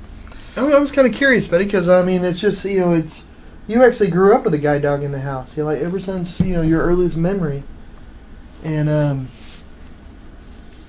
Yeah, we were hanging out with people earlier today that asked how you knew whether or not Eagle or Echo was on duty. Do you know how you know when they're on duty or off duty? When they have their working stuff on. Mm-hmm. Their harness. It's a Yes. good. That's definitely a good sign. yeah. But Oh, I have a shout out to do. oh, shout outs. Here we go. Wow. Here's one I don't know if thing. we have the street cred for shout outs, but we'll go with it. Let's give it a try. It's not a shout out, but it's more of like a shout out to someone that's happening. Oh, okay. Christmas? Oh goodness. We are already planning. No, at Christmas, Uh-huh. at the last day, like when Santa brings all the stuff, Right. or maybe a little before Christmas, I am starting my YouTube channel. Oh, okay. Cool. There you go. Like, There oh. you got it. Well, hey, buddy, I think it'd be fun if you came on here sometime and Shared doing some art. That'd be fun. You're really good. yeah, like maybe we could do like a Minecraft or a character or. Yeah. I was thinking And the of Sculpey? showing up my first ever picture, but it's taped onto my wall, and I don't want to do anything to my wall or the paper. We could share that sometime. Yeah. Well, Actually, it's in my room. It's my first ever one, and it has my most favoriteest video game character on it. Hmm. Guess who it is? well, hey, I wonder if we should give away some art and play a game, and maybe Jack would want to play too. Oh. What? Do you want to play a game with us? What game? We'll like ask questions and we try to get them right. There I are wanna questions see. about guide dogs, though. So. I mean, we all guess. Well, I kind of know him because, well, I know him. But, we could do that. Let's do it. Okay. All right, cool. Well, hey, really quick, while I grab some paper, will you tell us about what you're doing next on the painting? Yeah. Okay. All right.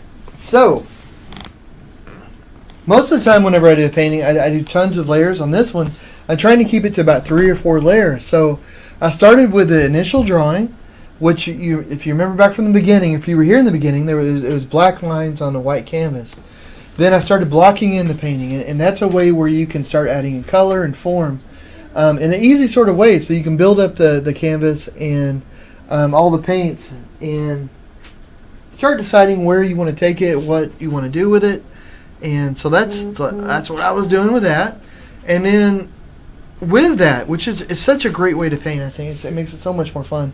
Then you can start working in the detail. And of course, with my paints, they're all textured a little bit here and there for each color so that I can feel the differences.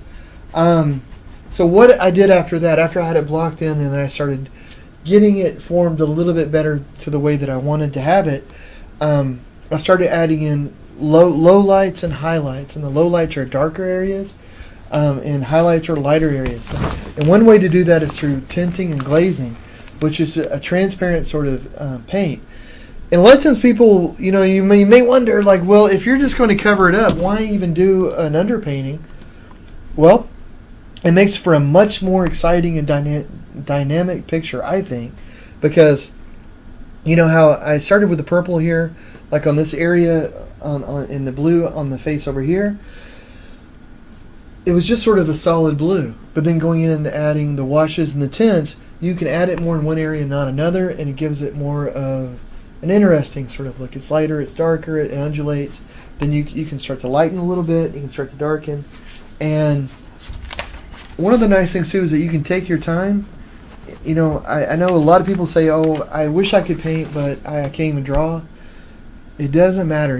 One of the things about painting is that you could try to make a line 100 times, and maybe on the 101st you got it right.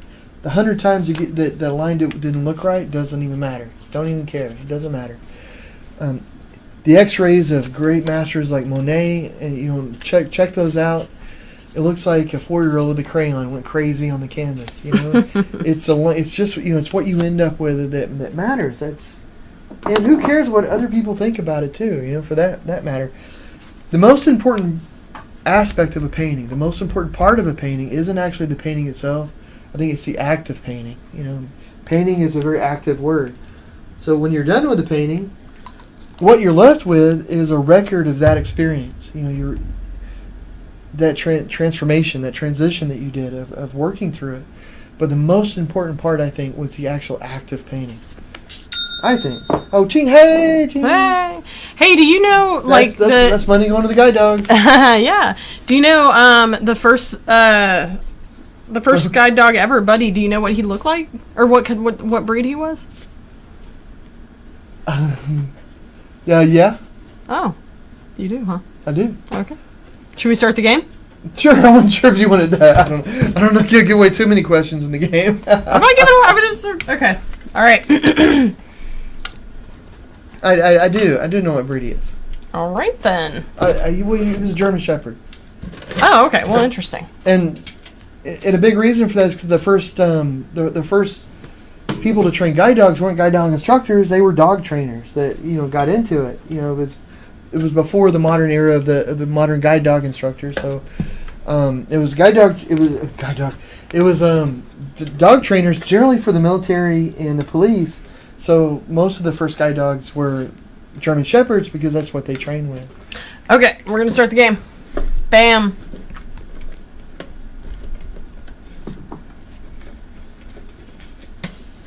All right. What? Oh, it's on me. It's just on me. Okay. All right, here we go. How much does it cost to give a day of guided sight to a visually impaired person? Let's do the game this way, okay? Hey, Jack, can you stop that over Yeah, there? honey, it's loud. Let's do this. For people that know the answer, and I hate to do this, but Oh, no. What? We only give away art on the final. Oh, yeah. So, I mean, everybody can give the answer if they want. Yeah. Oh, yeah. Okay, so I'm sorry, guys. So this is the first question. We're going to give away art on the last question. Okay. So we're just doing the last question. Yeah, That's what you wanna that's do? what we Okay. do. Yeah, so the way that we normally do it, we have 4 questions, but it's the last question that you can actually win something with. Because I know the answers to all these. That's why I'm like, it's, okay. Oh, no, I mean, Jack can play, but... Oh, okay, here we go. Jack. All right, how much does it cost to give a day of guided sight to a visually impaired person? Do you want to guess, Jack? $17. Look at you. That's right. I just bought it because it's like you're paying like Yep. $93, sir. It's like $17. Oh, heck no. I would So not do again, with everybody knowing that, I encourage you to go over to the North Texas GivingDay.org for and give. I mean, if all you want to do is like, I mean, if you don't want to like bid on the painting or buy prints or whatever to contribute, then just go over there and give whatever you can. And there you go. All right, question 2. So if you think you know the answer, you can write in, but for the free art, though, that'll be question 4.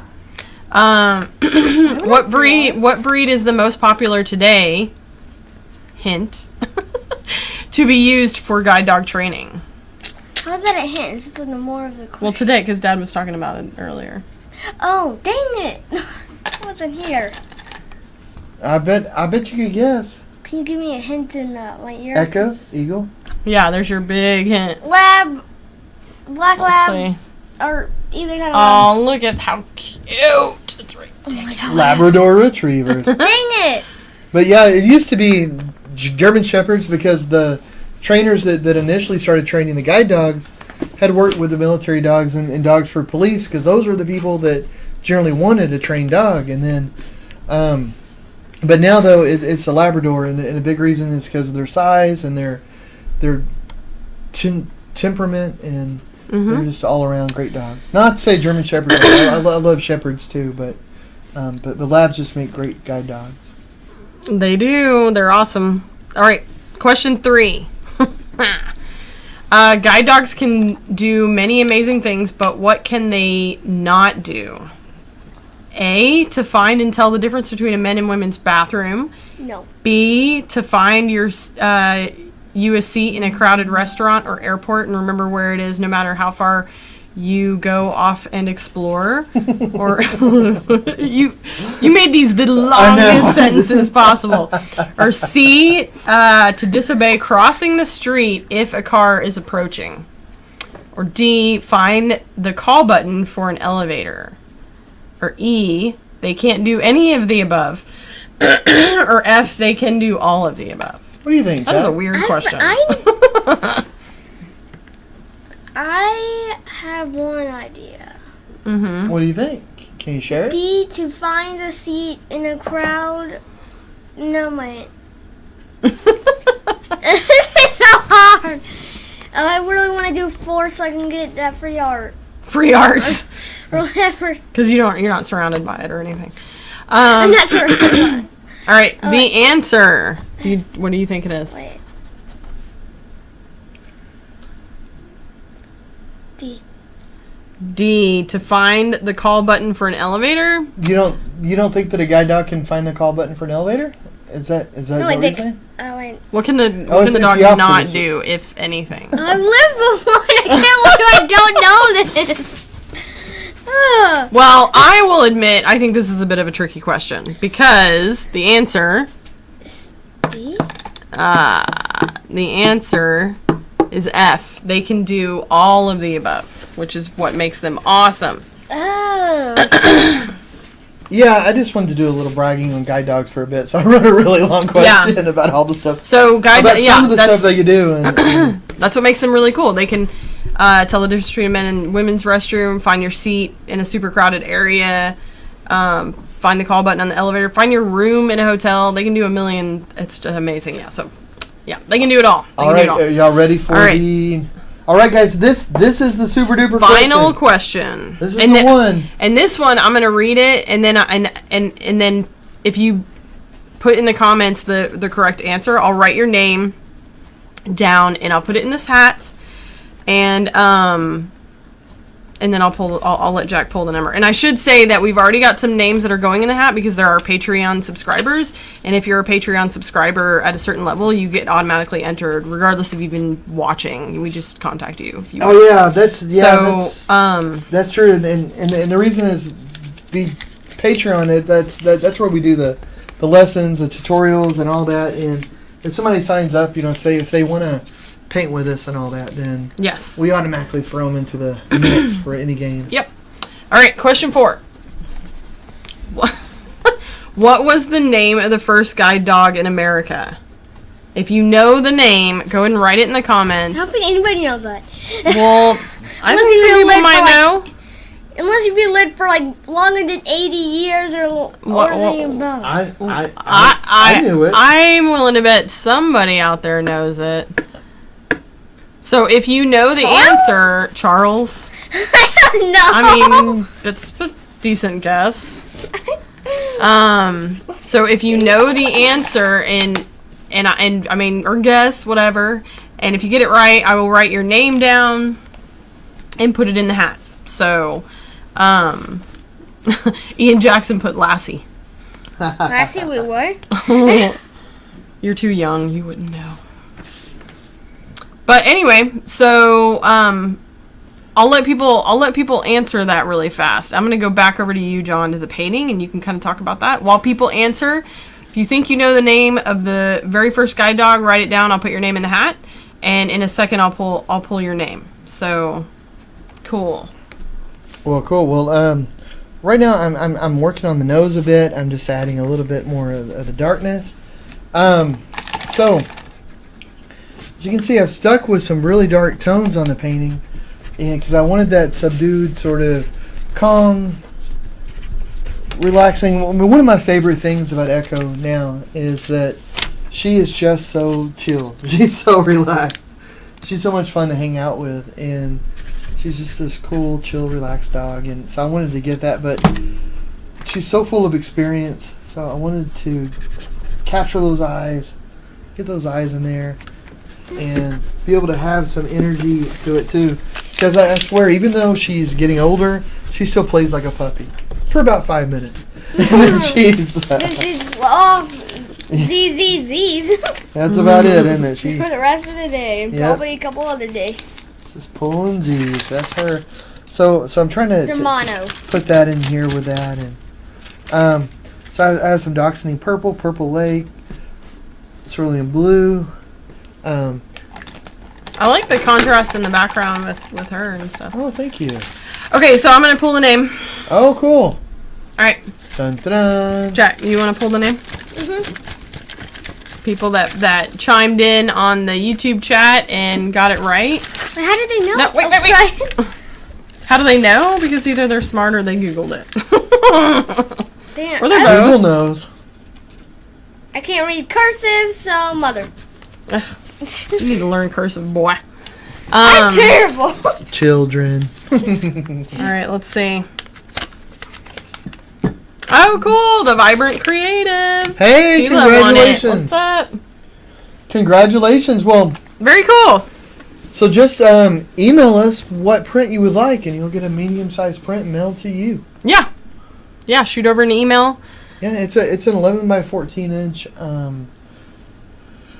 print on a matted print that you can pop into a frame or give to a loved one. Give to a loved one. Natalie chimed in, and of course Natalie got the right answer because that's her expertise. But she said Buddy was the name, but Buddy was female, which was that's interesting. Oh, I have an extra credit question. Oh, Does anybody Does anybody know Buddy's original name? Because Morris Frank changed it when he got the dog. oh, interesting. Well, and Morris Frank was the gentleman that was Buddy's partner. Were they based in America, or was that international? Where The trainer was an American dog trainer, but she was based in Switzerland, or she was over in Switzerland doing stuff, and then agreed to try it out, to try to train. And there had actually been some guide dog training before. In fact, like back in the 1500s, like 1550 or so, in the alphabet, like you can learn, like, A is an apple, so sort of thing. B was a blind man with a dog. And that was way back then, but of course it wasn't like anything like the guide dog training we have now. It was just sort of the dog just helped, like you had a rope tied to him or something. But the idea though has been around for a really long time, and even longer than that. There were some stories in ancient Greece, but there was actually, I want to say, a school in Germany that started up in the 20s or before that, but it started out really great, and then really quickly the dogs weren't meeting expectations or something, like they didn't do that great, and then it started back up really with this lady and Buddy. So does anybody know? Well, Buddy's Natalie original? chimed in and said I know it. Oh, you can say it if you know it. So your mom said Spot. Dun, dun, dun. No. Ah, yeah. Interesting. Kiss. Yes. Ha, ha, ha. That's cute. It is cute, but like Morris Frank was like 20 years old at the time when he got Kiss, and he said he didn't know if that was gonna be so he names the female dog Buddy. Yeah. That's weird. Hey, buddy. Yeah, I know. Huh. I know. Odd, but there you go. History. Interesting. Well, kudos to Very cool. Natalie for knowing that. And Natalie, I mean, part of the guide dog school, I was saying that the trainers come and they visit quite a bit. Like I trained with Eagle in April, I believe. Was it April or May? April. That's why my brain and time doesn't work that well together. I think it was May. Well, one great thing is that Natalie is the trainer that trained Eagle. I'm not trainer, the instructor that trained Eagle, and and she's going to be here in the end of the month because it's time kind of for a checkup. Not a checkup, but what do you call it? Assessment. Yeah, like just to come in and make sure that everything's vibing, if we need anything or what of that. And I know of no other school that does anything remotely like that. Yeah, I'm hoping she comes in town and can go to like Shakespeare in the Park with us. That would be fun. Yeah, or Bring the pups. yeah, or go somewhere where there's live music or something. My fingers are very sweaty. So, This is so disgusting. what else are you working on with this painting? Like, what else are you gonna? Because I mean, it looks like you got a bit more to add. I will tell you, it's 8:45. Yeah, I'm kind of finishing it up. Yeah. I'm adding a little bit of highlights, but the highlights that I'm adding, I'm using a brilliant orange, so it's a very bright sort of orange, and I'm just doing that to catch the eye in some places. And I'm trying to do this painting really quick. So when you said there was places that you thought that I still need to work on, what do you? Oh no, I mean, just I didn't know if you were. Did I miss an ear? What's going on with that? What did I miss? Sorry. No, so I'm trying to finish this really quick, and one of the fun things about doing a painting really fast like this is that you get that expression like that you're feeling down. You know, if you work on something like Monet, well not Monet, but gosh, let me think. But if you spend a lot of time on a painting, it's great, and you can put a lot of thought into it, and you get a lot of detail and stuff into it. But it's different than a more emotional kind of painting where you have a feeling and you're able to get that feeling down. So with this one, I want it to be more of an emotional kind of painting where it's a little quicker. It's not as precise sort of strokes, because that's not what the painting is about. It's about the feeling. It's about traveling around with this guide dog for so many years and having her constantly there. I mean, until Echo retired, she was always at my side. I mean, always. She's always in the house. She's always right there. If I ever left, she's right there. Just sort of, and it's funny because, that, and you kind of understand that, but, when you live it, it's like you have, this dog is constantly, always with you. Well, so I wanted to just break in really fast and say, let's see, Stephanie's leaving the party. She was saying the painting's amazing. Ian said that Guide Dog's story started in 1931 with two amazing British pioneers, Muriel Crook and Rosamond Bond. These remarkable women organized the training of the first 4 British guide dogs for the UK. Yeah, those their dogs. What are they called? One was Ajax. I don't remember their names. Yeah, man. That's really cool. And so I did want to chime in. I've been still throwing up the Facebook feed constantly as it cuts out, but I believe it's up right now. Hopefully. But I do want to just really quick say that the painting is right now at $1,500.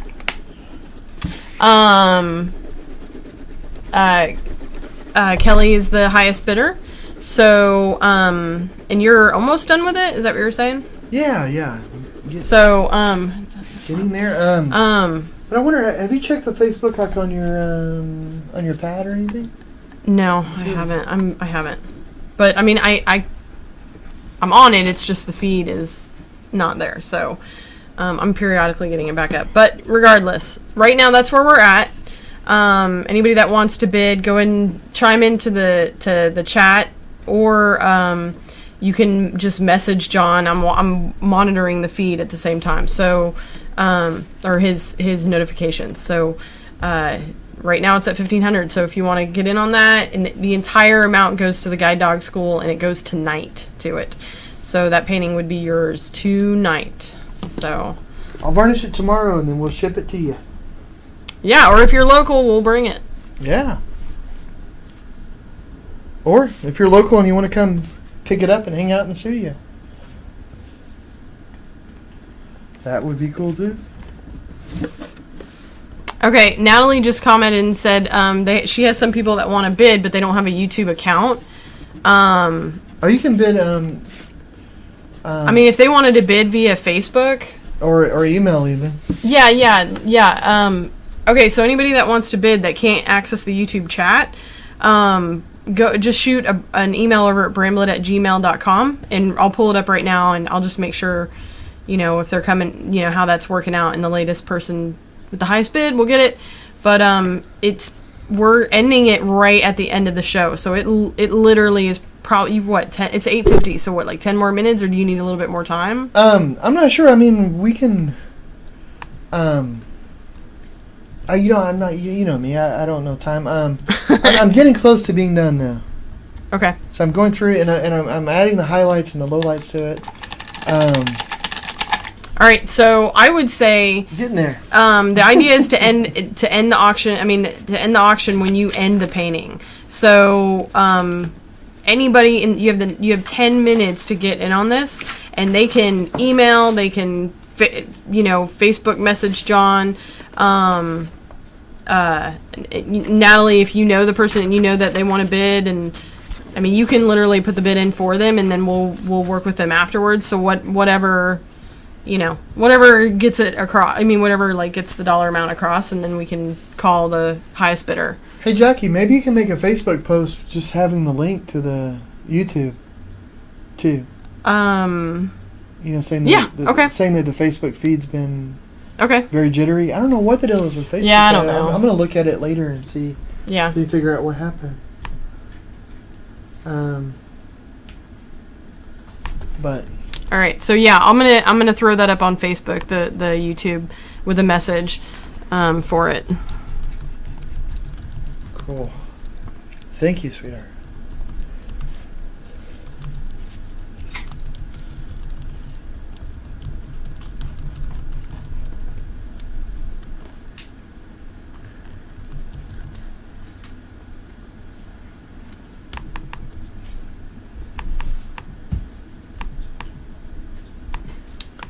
Boy, oh boy. It's going to be interesting to travel with Eagle in New York. Yeah, that'll be fun. So yeah, you're doing a wall in Brooklyn. Oh.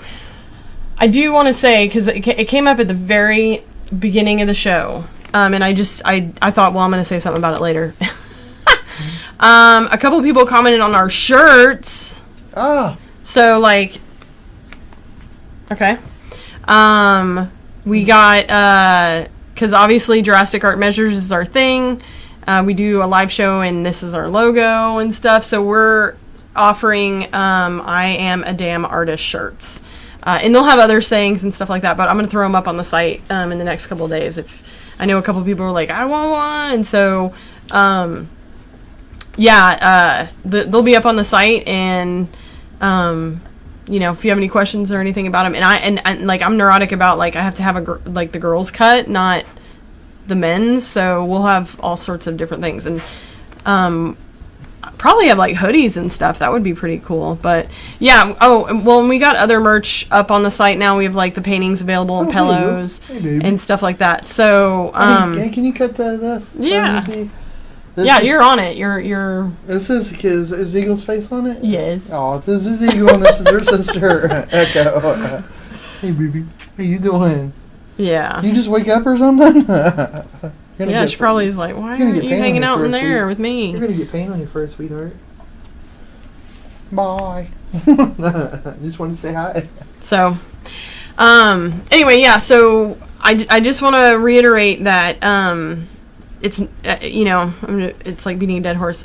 It's North Texas Giving Day, so if you haven't yet, go over to the links that are either on the Facebook or the YouTube chat. It's northtexasgivingday.org and do Guide Dogs of Texas. Be sure to give anything you can. I mean, if you don't want to do the painting or, you don't want to commit to like prints or anything like that, then just go to that site and anything is awesome. So we appreciate it. And a percentage is matched by, I believe, the community foundation that runs that. So your donation can go even further. And if you go on the site tonight on Bramblett.com, and there's anything that interests you, like an original painting or prints, proceeds of that go to Guide Dogs tonight as well. So we're trying to get everything into the North Texas Giving Day pot tonight. So contact us if you're interested. And as for prints, if you just order online, then we'll tally the number up from the site, and then we're just going to give a big chunk of that money. It's 20% from prints, and if you're not a dog person, you don't want to do that painting, but you see something else in John's collection, then 40% of that painting will go towards North Texas Giving Day as well. So, and that's because and really in the 40%. With the original artwork for the continental U.S., the shipping is usually included. It depends on the painting, but it's usually included with it, so that makes it nice. Makes it easier to purchase, I think. Things, I don't know. I hate it when I try to buy something and I get to the shipping and it's like, oh, it's $1 million. Which sometimes, like with our prints on the international, oh my goodness, that's hard sometimes, but. So we offer different types of prints for that, so that if somebody's international, it won't be so expensive. Because, golly, yeah, international can be a little ridiculous. Yeah, we just try to solve as many of those headaches as we can.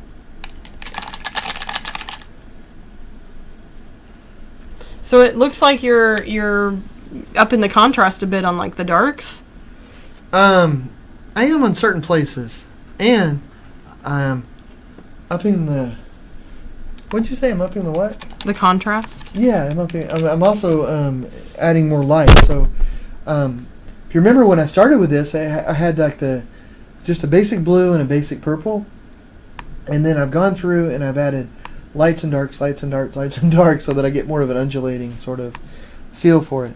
Because one of the things is that I want somebody to look at this and know, oh, it's a dog, but I also want somebody to be able to look at the painting and know it's how I feel about the dog. You know, it's a like the lines of the painting tell you, they inform you it's a dog, so you know it. But it doesn't have to be the most realistic painting in the world. It's more of an emotion, a feeling sort of thing. So it's the colors and all. So the colors and really most of the shapes are fairly abstract. I mean, you know, if you were to look at the paw or just one part of it, you know, you wouldn't think like, oh, that's a snout or that's a nose or this, you know. And the eyes are probably the most telling, you know. And then so it's sort of an abstract kind of painting in a way. It's very loosely done. Yeah. So, Vibrant Creative says it is interesting how John can place the highlights on the eye perfectly to reflect the loyalty. That's nice. Well, thank you. Sorry, I just hit the microphone in the middle of that moment. And Ian said it's 10 past bedtime, so he said he'll catch up with us later. Ian, thank you so much, buddy, and thanks for the chats and all the comments. That was you're it's awesome. Interesting. All the ideas, pretty cool. Make some talking sidewalks for some visually impaired peeps out there. That'd be cool. Really need them for people that are staring at their phone the whole time. I know, I'm telling you. Let's see. Let's see. So what else do you got to do to it? It seems like you would just need to like finish out some of the blacks, like so that the dark blacks. Yeah. I mean, because you made some of them dark. Yeah, I don't want to make all of them dark, though, because I don't want it to... I don't want to give it... I mean, I want it to look illustrated a little bit, you know, but not that heavy illustrated look that I had in the very beginning. You know what I mean? Like, yeah. I don't want somebody to look at it and just think, oh, we're so line heavy. Like, you know, I want some of them to stay grayed out, but... and that's really the part where you start getting in there and you start thinking, like, well... You know, am I going to leave this like a little grayed out because it does have paint on it, or am I going to what? It's when you got to start making choices.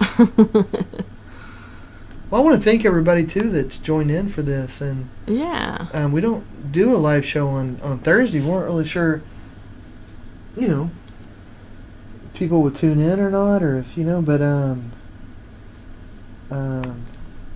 want to thank you guys so much. This is. The Guide Dogs of Texas is such a special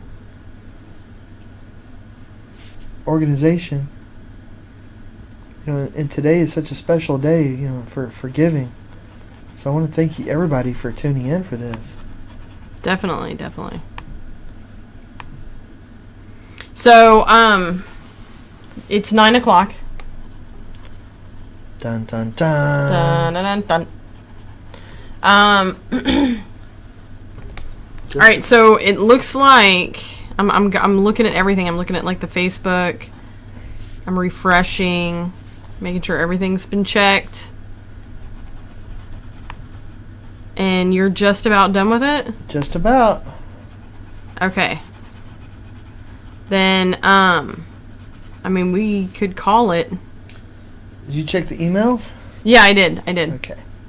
I checked everything. So the latest bid on it was $1,500, and it was to Kelly. She was the one that bid it, which is awesome. I mean, she works really. She's super involved with the Epilepsy Foundation, so the fact that she would branch out and give to the Guide Dog School is just oh my goodness, awesome. Absolutely, and Kelly was there on the Harvey. Yeah, she was like one of the top. She was like all about it. So yeah, I mean, appreciate it so much. But oh my goodness, that's so special. That's so awesome. I thank you so much, Kelly, for doing that. It's just incredible. So I would say then let's call it. Well, I still got to sign it. Oh. Okay. Minutes. Dun, dun, dun. All right. And it takes you, 2 minutes to sign over there? Oh, we're about to Well, find out. while you do that, so I went over to our online website, and it looks like the percentage of print sales that we were able to get the last couple days while we were running this campaign is about 90. Let me look really fast. It's about $100. Yeah, it's about $100. I'm not very good at math, so doing it in my head is not awesome. But between the last couple of days that we were running the campaign, 20% towards prints. So altogether, I mean, assuming that it's, the final bid's $1,500. If you're putting your signature on it, are you doing it? It's there. Oh, it's there. Okay, I'm gonna go over to the painting.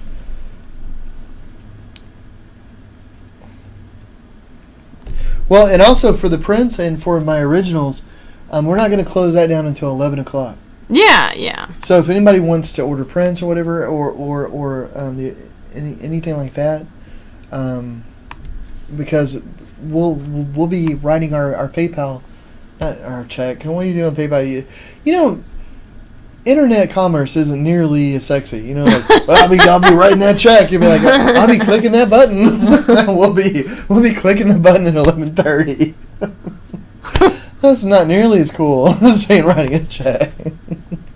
But yeah. So tonight, I guess 11:30 we'll be we'll tally up any print sales and anything that comes in, and then along with that, and then we'll be sending that off. Yeah. So I would say let's go ahead and call it. So Kelly's the final bidder. It's $1,500. We cannot thank her enough, and if she's not watching, I will send over an email and Facebook tag and all that fun stuff. But and I do want to remind everybody that just what John was saying is that we're gonna keep running this all the way until like 11:30. So I'll monitor everything that's coming through, and then we'll tally everything up, and then we're gonna send the full amount over to North Texas Giving Day. We'll donate the full amount that's come in from any originals, the painting tonight, and any prints. So if there's anything that you're sitting on the fence about and you have any questions and you want to send us an email after the show, it's bramblet@gmail.com. And I'll be monitoring it all night because, we want to get the most possible money in for Guide Dogs of Texas. And I'll shoot you an email right back. And, if something interests you, we will do this. Yes. So, thank you guys so much. And Kelly, thank you. It's $17 a day to give, a day of guided sight to a visually impaired person, and $1,500. I don't know how many days of sight that is, but that is incredible. Yep. And I know that I cherish every day that I have with my guide dog, and so thank you for making that happen for someone else. Absolutely. And I encourage you guys to go check out the video that we showed earlier. I put a link in the YouTube chat, but Guide Dogs of Texas YouTube channel, they have some information and their website and everything. Again, go, subscribe to our YouTube channel. Friend John, he loves friends. And I do. Check out our Patreon page. Now that I know how to have friends again on Facebook, I had it blocked for so long accidentally. I didn't even realize it. Yeah, but most importantly, go over to NorthTexasGivingDay.org, Guide Dogs of Texas. Give anything you want. It goes to an insanely awesome cause, but that's pretty much it. So, thank you guys. Yeah, thanks for tuning in. Appreciate it. Bye.